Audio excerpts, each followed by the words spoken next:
sommes captivés par notre lecture, moins nous bougeons.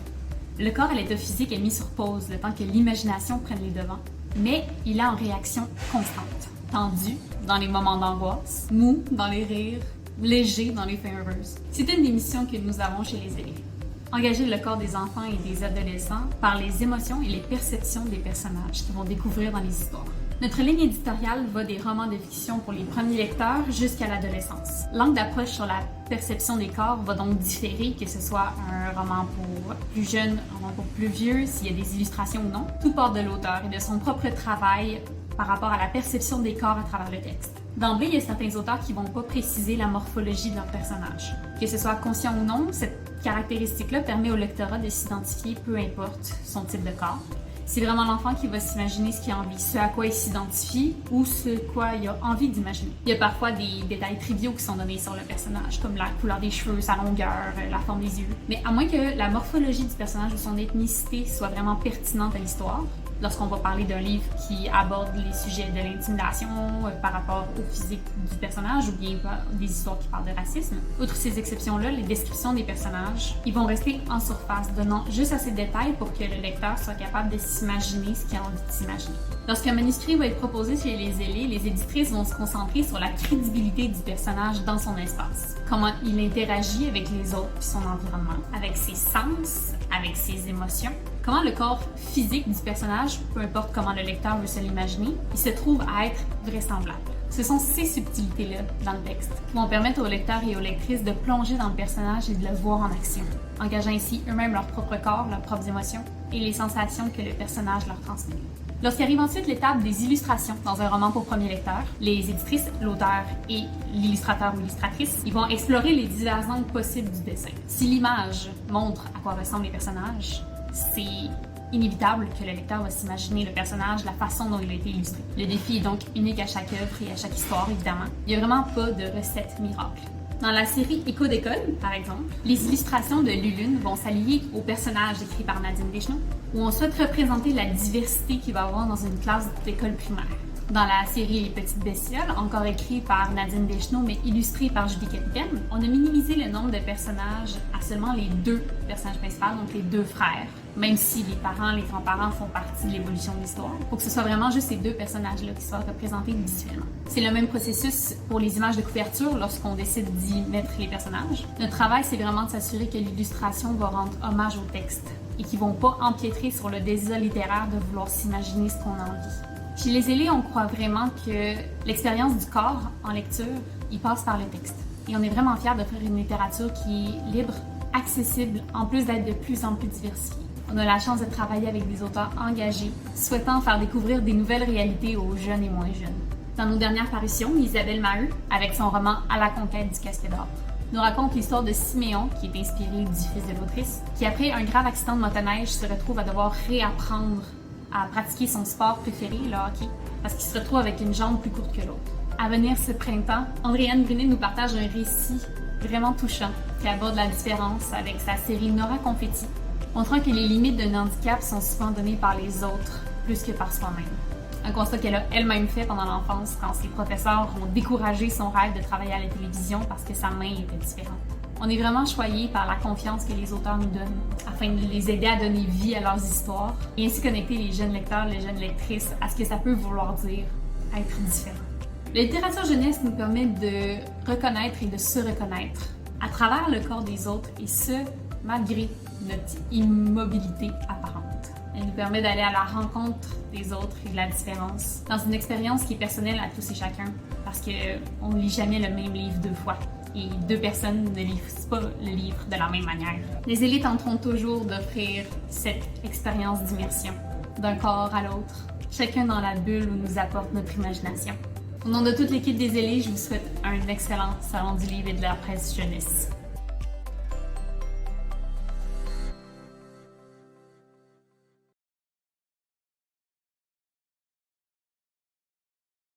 Bonjour, je vais vous présenter 2 titres parus aux éditions Crackboom sur la thématique du corps. Le premier, alors, Ton corps t'appartient. Malheureusement, je n'ai pas de livre en main, mais voilà, c'est le nom Ton corps t'appartient. s'adresse aux enfants entre 4 et 7 ans. C'est un album éducatif qui a pour vocation d'expliquer aux filles et aux garçons les spécificités anatomiques de leur corps, mais surtout de les sensibiliser aux premières notions de consentement et d'intimité. À l'aide de descriptions et d'exemples, l'album leur montre que leur corps leur appartient, que personne n'a le droit d'y toucher sans leur accord, et qu'ils peuvent également se tourner vers un adulte de confiance s'ils rencontrent un problème à ce sujet. Les illustrations liées à l'anatomie sont réalistes et les enfants peuvent s'identifier aux personnages. L'ouvrage est vraiment un support idéal pour aborder ce sujet qui n'est pas évident, que ce soit en famille, au sein de l'école et dans d'autres endroits. Cela permet vraiment d'ouvrir le dialogue et de donner aux enfants des clés pour se protéger. Les ventes sont très bonnes et régulières, ce qui me semble montrer qu'il y a vraiment un besoin d'information sur ce sujet. Le deuxième album, cette fois-ci je l'ai en main, Cher corps, je t'aime, est destiné aux filles entre 6 et 9 ans. Donc l'idée est d'inciter les jeunes à prendre conscience de leur corps, de leur propre corps, en se détachant des stéréotypes modernes de la beauté. On veut inviter les filles à aimer leur corps et à prendre conscience de tout ce dont il est capable. On y trouve des conseils pratiques et simples pour développer et renforcer une image corporelle positive.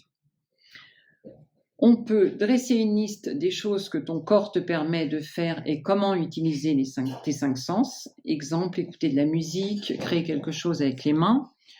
Prendre soin de ton corps et de ton esprit, faire une promenade dans la nature, pratiquer un sport, être à l'écoute de ton corps, que ce soit sur l'aspect alimentation, mais aussi sommeil et hygiène corporelle. Donc cet album invite vraiment les filles à s'aimer, à aimer leur corps, à se respecter, sans céder à la pression des stéréotypes. Merci de votre attention. Bonjour, je m'appelle Gabrielle Neveu, animatrice intervenante en prévention chez Espace Gaspésie-les-Îles. Nous sommes un organisme communautaire autonome œuvrant en prévention de toutes les formes de violences faites aux enfants. Avec mes collègues, je suis aussi co-autrice de l'album jeunesse Mon corps, mes droits. C'est un livre destiné aux enfants de 3 à 9 ans. Il a été lancé simultanément en français et en anglais, puisque 10% de la population gaspésienne est anglophone et qu'on voulait s'assurer de rejoindre le plus de personnes possible. Je vais profiter de ces quelques minutes avec vous pour vous dire quelques mots sur l'historique de ce livre, ses objectifs et son contenu. D'abord, les grandes lignes de l'histoire. 4 enfants qui sont dans la même classe à l'école participent à un atelier au cours duquel elles et ils apprennent des choses sur leur corps, que leur corps leur appartient, que beaucoup de touchés sont agréables, mais que certaines personnes peuvent demander ou faire aux enfants des touchés qui les feront sentir tristes, confus ou en colère. C'est ce qu'on appellera les mauvais touchés. Les enfants apprennent aussi des stratégies pour faire face à ce genre de situation. Et au cours de l'histoire, nos 4 personnages principaux auront à utiliser ces stratégies. Les situations auxquelles les personnages feront face sont variées et proches de ce que des enfants peuvent réellement vivre. Non-respect de l'intimité, surnom à caractère sexuel, exhibitionnisme et, finalement, toucher forcé de la part d'un adulte de la famille. Heureusement, les enfants de ce livre sauront soit s'affirmer, demander de l'aide aux autres enfants, se défendre, se sauver et surtout en parler à un adulte de confiance. Ainsi, chacune et chacun pourra retrouver ses droits et se sentir de nouveau en sécurité. Il s'agit donc d'un livre qui aborde la question des agressions à caractère sexuel. Comme je l'ai mentionné, il s'adresse aux jeunes enfants, de 3 à 9 ans environ. Mais c'est aussi un outil pour les adultes qui souhaitent aborder cette question avec les enfants, mais qui ne savent pas par où commencer ou quoi faire des questions ou réactions possibles des enfants. Et nous savions que ces adultes sont nombreux, surtout depuis l'instauration des contenus obligatoires en éducation à la sexualité dans les écoles du Québec en 2018. Plusieurs professionnels des écoles faisaient appel à notre organisation, qui a plus de 20 ans d'expérience en prévention auprès des enfants d'âge primaire et préscolaire. Il y a d'ailleurs quelques sections du livre qui s'adressent aux adultes, qu'il s'agisse de parents, d'enseignantes, d'enseignants, de bibliothécaires, d'intervenantes, intervenants, infirmière, infirmier en prévention, etc. Les premières pages présentent des pistes pour optimiser la lecture lorsqu'elle est menée par un adulte. Par exemple, on conseille aux adultes de réciter certaines phrases clés d'une façon rythmée et encourager les enfants à les dire en chœur. On évite aussi les adultes à attirer l'attention des enfants sur les émotions vécues par les personnages, car les émotions ressenties sont centrales dans notre définition des bons et des mauvais touchés. Nous partageons d'ailleurs ces définitions, simples et concrètes, en introduction du livre. Au fil de l'histoire, les lectrices et les lecteurs découvriront aussi des bulles, contenant des questions qui s'adressent au public. Ces bulles sont facultatives, mais elles peuvent favoriser l'interaction et améliorer la compréhension des enfants. Les dernières pages du livre s'adressent aussi aux adultes. Nous savons que parler ouvertement de violence aux enfants peut encourager les victimes à se confier. C'est pourquoi nous trouvions important de fournir aux adultes des pistes pour bien réagir en cas de dévoilement. De quoi l'enfant a-t-il besoin à ce moment-là? Comment l'aider? Quoi dire? Aussi, nous rappelons aux adultes leur obligation légale de signaler à la protection de la jeunesse ou à la police toute situation de violence sexuelle commise envers un enfant. Des coordonnées d'organismes pouvant venir en aide aux victimes et à leurs proches s'y retrouvent aussi. Les enfants sont très vulnérables face à la violence sexuelle. Au Québec, bien que les mineurs composent environ 20% de la population, ils représentent les 2/3, donc 66% des victimes d'agressions sexuelles. Environ 10% des victimes de crimes à caractère sexuel ont moins de 6 ans. Pour nous, c'était donc essentiel de créer un livre jeunesse qui permettrait aux enfants de connaître leurs droits, de reconnaître des situations d'agression et de savoir quoi faire pour s'en sortir. Aussi, plonger dans l'univers intérieur d'un enfant agressé à travers l'histoire de Charlie nous a permis de faire ressortir les obstacles auxquels font face les victimes. Culpabilité, peur des conséquences, secret, peur de ne pas être cru. Une fois ces obstacles mis sur la table, nous avons pu les démanteler. Par la voix des autres personnages, nous avons pu rappeler que les victimes ne sont jamais responsables, qu'il faut parler des secrets qui nous font du mal, que si un adulte ne nous croit pas, on peut aller parler à quelqu'un d'autre. Ce sont ces messages que nous voulons continuer à propager et le plus largement possible avec Mon corps, mes droits. Merci. Bonjour, voilà, je suis Juliette, donc libraire sur le stand des éditions de Québec Éditions, qui donc représente les différentes maisons d'édition québécoises sur le salon de Montreuil. Et je vais vous proposer aujourd'hui quelques petits coups de cœur que j'ai moi en tant que libraire, que vous allez pouvoir retrouver d'ailleurs sur le stand. Vous viendrez me voir et je vous les montrerai en vrai. Mais voilà, je vais vous présenter pour commencer quelques albums que j'aime beaucoup. Et donc on va commencer tout de suite avec un album chez La Montagne Secrète, édition La Montagne Secrète, qui fait de l'album musical. Donc celui-ci, c'est Maestra Evarista et son orchestre, donc de Raquel Bonita. C'est vraiment un livre magnifique, un livre accordéon, donc un album musical avec un QR code, chose récente qui a été faite chez La Montagne Secrète. Donc voilà, c'est un album accordéon qui se déplie dans une longueur incroyable, des illustrations hyper punchy, hyper colorées. Raquel utilise des tampons, c'est très joli ce qu'elle fait, c'est plein de couleurs, c'est très vibrant et c'est assez ambitieux sur fond noir. Voilà, ça pète aux yeux, c'est magnifique. Et donc c'est une histoire qui est très mignonne, accessible aux plus petits, une petite lézarde chef d'orchestre qui cherche des musiciens pour composer son orchestre donc, et chaque personnage donc va avoir son instrument et va se rajouter à la cacophonie ambiante pour un final harmonieux comme tout et haut en couleur. C'est magnifique, c'est doux aux yeux et aux oreilles et c'est un vrai coup de cœur chez La Montagne Secrète pour moi. On continue ensuite avec un album aux éditions Fonfon qui s'appelle Ma tête en l'air de Daniel Chaperon et José Bisaillon. Alors ça c'est un album que moi j'adore personnellement, qui est poétique à souhait. Donc un album magnifique, autant dans le fond que dans la forme. Un album tout en rime. qui donc va nous faire voyager avec une petite fille qui nous explique qu'elle a la tête en l'air, qu'elle oublie tout et qu'elle a oublié notamment sur le chemin plein de choses, des affaires mais aussi sa mère. Elle va nous faire voyager tout autour du monde avec elle à la découverte de lieux emblématiques. On passe de l'Italie, la tour de Pise, Venise, le Machu Picchu, New York et le pont de Brooklyn. C'est superbe. On part un peu partout. On en a plein les yeux. C'est doux. C'est chantant à l'oreille parce que les rimes sont magnifiques. C'est assez captivant aussi. On bouge vraiment partout et on a hâte de découvrir les prochains lieux. C'est très tendre parce que ce petit personnage est très attachant et on a vraiment plaisir à voyager avec elle. Voilà, moi je vous le laisse le découvrir, Ma tête en l'air. On continue avec un petit tout carton qui s'appelle Conte culotté de Caroline Barbet et Hello aux éditions Les 400 coups. J'espère que j'ai bien dit le nom des autrices. En tout cas, c'est un tout carton qui est vraiment très drôle, assez épais, parce que justement, on va avoir une succession de culottes, toutes les plus incroyables les unes que les autres. Et donc, l'idée, c'est de deviner. On a des petites devinettes. Quelle culotte appartient à quel personnage de nos fameux contes classiques que l'on connaît tous par cœur. Alors, des interventions tordantes entrecoupent toutes ces petites devinettes. Les interventions donc, du loup qui, lui, nous explique qu'il a ses culottes jour de la semaine. C'est truculent à découvrir, c'est vraiment chouette, très tordant.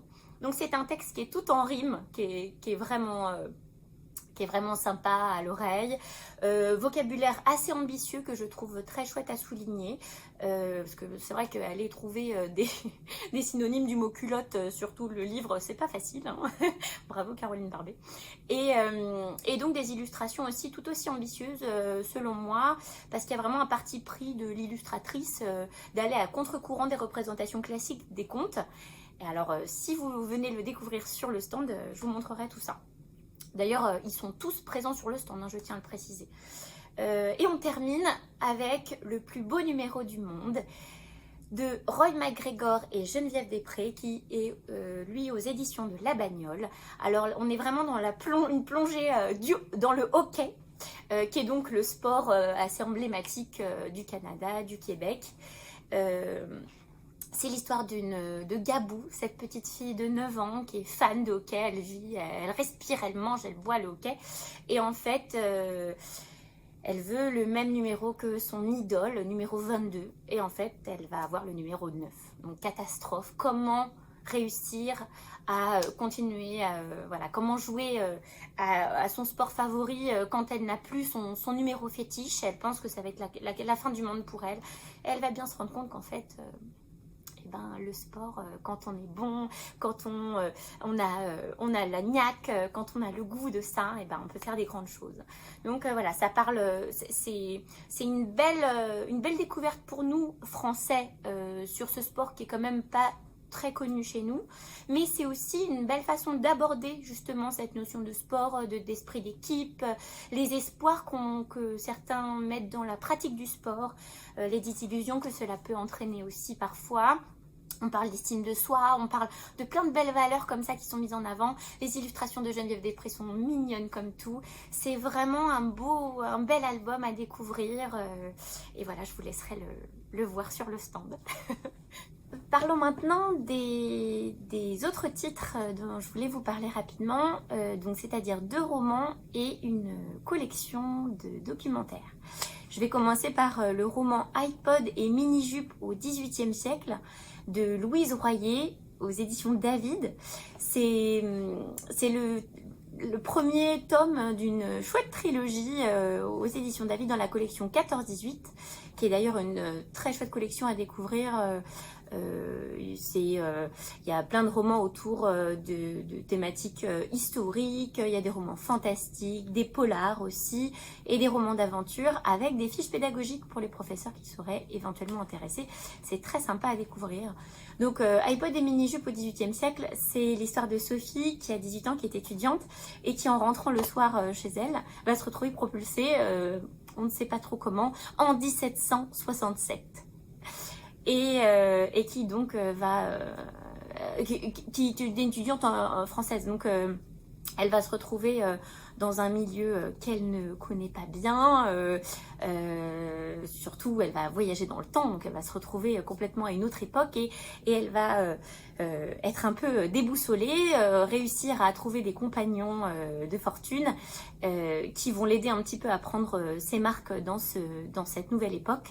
Et elle va surtout aussi, ce qui est très intéressant dans ce roman, c'est de se rendre compte de l'évolution de la société, et notamment du point de vue de la condition féminine. C'est ça que moi j'ai trouvé très sympa à découvrir. Voilà, elle va bien sûr se rendre compte qu'à cette époque, les femmes n'étaient pas traitées de la même manière qu'aujourd'hui. Donc c'est vraiment un roman très divertissant, assez drôle, qui est très punchy, qui vaut la peine.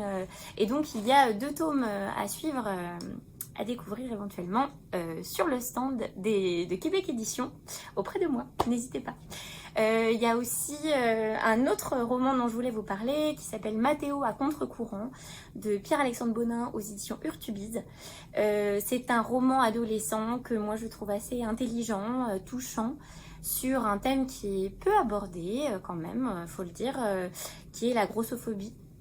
Alors encore plus du point de vue masculin, donc là on est vraiment sur un jeune garçon, un jeune ado qui fait de la natation depuis plusieurs années, qui est très bon dans son sport, mais qui un jour va se retrouver face à une insulte grossophobe qui va vraiment le marquer, le toucher, et qui va faire vaciller un peu ses certitudes et qui va lui faire douter un peu de tout ce qu'il a réussi à construire jusqu'à aujourd'hui. C'est un roman assez court, qui est rapide à lire, les personnages sont sympathiques, attachants, et bon, c'est un sujet qui est quand même assez important et peu mis en avant. Donc moi je trouve que c'est un beau moment de lecture. Il peut être aussi un pas éventuel vers du dialogue, un débat peut-être avec des adolescents, à voir. En tout cas c'est un bon point de départ selon moi. Et je vais terminer donc avec une collection de documentaires, des espèces de boîtes à outils en fait. C'est des collections aux éditions de Mortagne. Donc vous avez une thématique racontée aux enfants, ou alors une thématique la boîte à outils. Alors on a plein de thématiques qui sont abordées, qui sont vraiment super, des sujets très variés comme le TDAH, l'anxiété, la dysphasie, la dyspraxie, la douance aussi, qu'on appelle au Québec la douance, donc c'est le fait d'être surdoué en France. L'hypersensibilité aussi, un sujet dont on parle quand même assez en ce moment, qui est vraiment chouette à aborder avec les enfants.